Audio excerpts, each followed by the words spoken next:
Hello, MagicVision. I am Majinga the Magician. Happy New Year!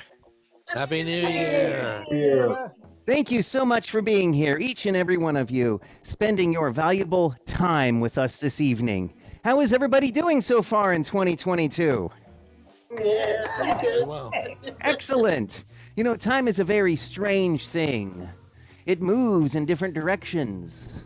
It moves through different dimensions. And sometimes we take time for granted.